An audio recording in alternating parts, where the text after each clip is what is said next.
Ďakujem veľmi pekne, pán predsedajúci, pán komisár. Určite po tom všetkom, čo tu odznelo, sa dohodneme na tom, že malé a stredné podniky môžeme vnímať ako pilier hospodárstva Európskej únie.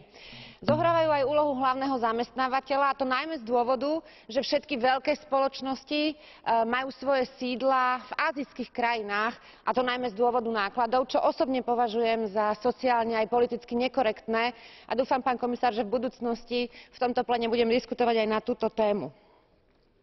Ekonomická kríza však malé a stredné podniky prudko zasiahla. Napriek tomu, že v súčasnosti čelia ťažkému obdobiu v snahe o záchranu, sú omnoho úspešnejšie ako väčšie firmy a situácii na trhu sa dokážu aj ľahšie prispôsobiť.